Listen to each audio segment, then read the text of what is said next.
السلام علیکم، کیسے ہیں آپ سب؟ امید ہے خیریت سے ہوں گے۔ میں کافی دن سے اپنا چینل کا کوئی بھی کیس اپلوڈ نہیں کر رہی تھی کیونکہ میری طبیعت کافی زیادہ خراب تھی اور تو میں اس لیے اپلوڈ نہیں کر سکی۔ میں چاہتی ہوں آپ لوگ یہ نیا میرا چینل ہے، میں نے فرسٹ ٹائم بنایا ہے، تو میں چاہتی ہوں آپ لوگ اس کو بہت اچھے سے سبسکرائب، شیئر، لائک کریں اور مجھے اپنے ساتھ اور کرتے جائیں تاکہ میں اور لکھوں۔ چلیں شروع کرتے ہیں۔ قسط نمبر 6، ٹارگٹ لاک۔ سرخ الفاظ چند لمحوں تک اسکرین پر چمکتے رہے۔ تاریک کمرے میں بیٹھے نامعلوم شخص نے خاموشی سے شطرنج کا سیاہ بادشاہ اپنی انگلیوں کے درمیان گھمایا۔ اس کی نظریں مسلسل ایک اسکرین پر جمی تھیں جہاں جہانزیب کے کمرے کی لائیو فیڈ چل رہی تھی۔ وہ دھیرے سے مسکرایا۔ تم اب بھی اپنے والدین کی طرح ہر راز خود کھولنا چاہتے ہو اور یہی تمہاری سب سے بڑی کمزوری ہے۔ اس نے میز پر رکھا ایک چھوٹا سا ریموٹ دبایا۔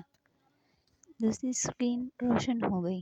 اس پر صرف ایک نام لکھا تھا، آپریشن فالکن۔ ادھر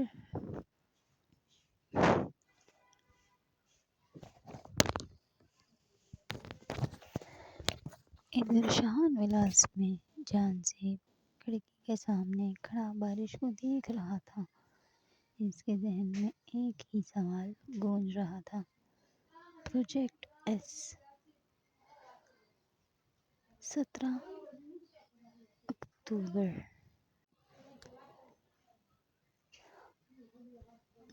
اور وہ مٹا ہوا چہرہ۔ آخر ان تینوں کا آپس میں کیا تعلق تھا؟ اسی لمحے دروازے پر ہلکی سی دستک ہوئی۔ ٹھک ٹھک ٹھک۔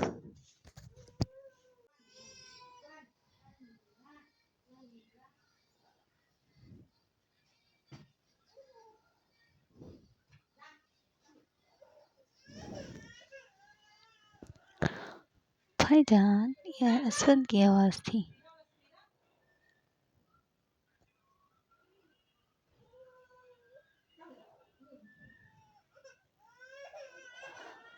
جہانزیب نے دروازہ کھولا۔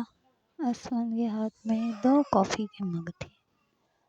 وہ مسکرانے کی کوشش کر رہا تھا مگر اس کی آنکھوں میں پریشانی صاف نظر آ رہی تھی۔ آپ ٹھیک تو ہیں؟ جہانزیب نے کافی کا مگ لے لیا۔ ہاں، لیکن لگتا ہے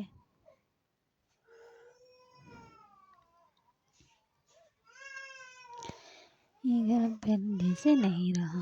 اسود چند لمحے خاموش رہا، پھر دھیرے سے بولا، بھائی جان، میں نے آج رات ایک عجیب چیز دیکھی ہے۔ پلیز بیک سائڈ کا شور اگنور کیجیے۔ میں آج فرسٹ ٹائم وائس اوور کر رہی ہوں تو اس لیے پلیز بیک سائڈ کا شور اگنور کیجیے۔ بھائی جان، میں نے آج رات ایک عجیب چیز دیکھی ہے۔ جہانزیب فوراً اس کی طرف متوجہ۔ کیا؟ اسود نے آہستہ آواز میں کہا۔ پچھلے باغ میں کوئی آدمی بڑی بیگم کی کھڑکی کے نیچے کھڑا تھا۔ جہانزیب کی نظریں فوراً بدل گئیں۔ تم نے چہرہ دیکھا؟ نہیں۔ بارش بہت تیز تھی لیکن وہ شان ولاس آدمی نہیں تھا۔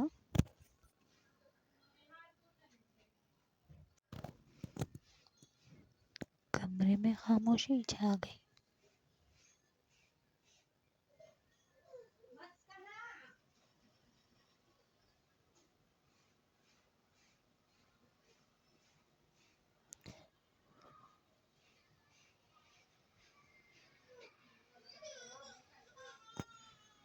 اسی وقت بڑی بیگم اپنے کمرے میں اکیلی بیٹھی تھی۔ ان کے ہاتھ میں ایک پرانی ڈائری تھی۔ انہوں نے آہستہ سے ایک صفحہ کھولا۔ اندر صرف ایک جملہ لکھا تھا، اگر جہاں زیب واپس آ جائے تو اسے سچ مت بتانا۔ یہ الفاظ پڑھتے ہی ان کی آنکھیں نم ہو گئیں۔ انہوں نے فوراً ڈائری بند کر دی اور کھڑکی کی طرف دیکھنے لگی۔ یا اللہ، اس بچے کو محفوظ رکھنا۔ ادھر صبح ہونے میں صرف چند گھنٹے باقی تھے۔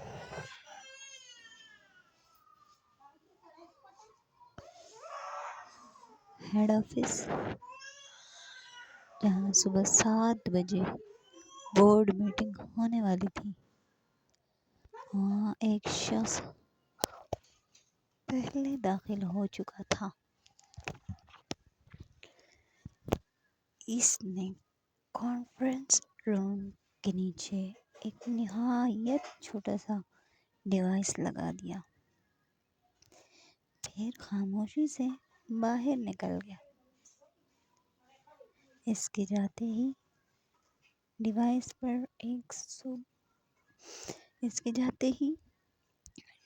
پر ایک سبز بتی جلنے لگی۔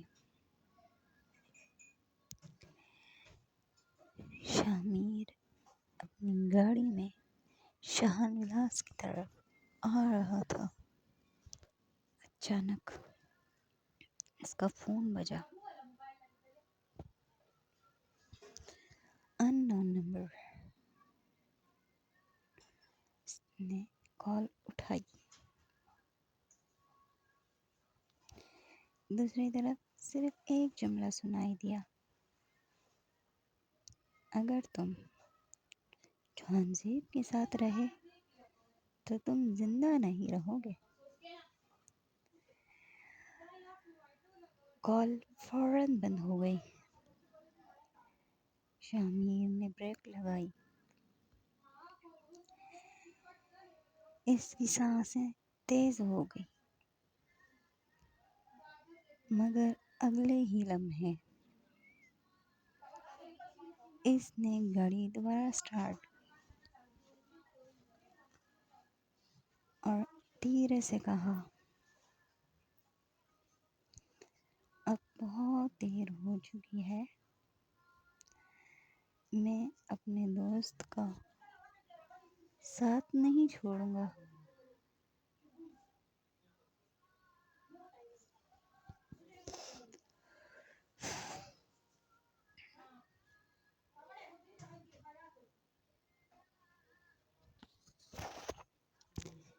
اسی لمحے دور کہیں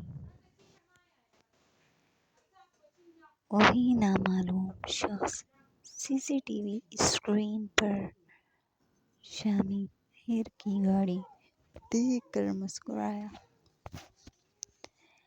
اس نے شطرنج کی بساط پر دوسرا مہرہ بھی آگے بڑھایا اور آہستہ سے بولا، ایک بادشاہ اور ایک وزیر، دونوں میرے کھیل کود میں داخل ہو چکے ہیں۔ جاری ہے، امید ہے آپ کو میرے موضوع کی یہ قسط اچھی لگی ہوگی، تو آپ میرے بیک گراؤنڈ کے شور کو اگنور کیجیے اور میرا ناول ریڈ کیجیے اور پلیز مجھے سپورٹ کیجیے۔ میں چاہتی ہوں کہ آپ مجھے سپورٹ کریں اور میرے چینل کو سبسکرائب کریں، لائک کریں، شیئر کریں اور ہمیشہ خوش رہیں۔ ملتے ہیں اگلے ایپیسوڈ کے ساتھ۔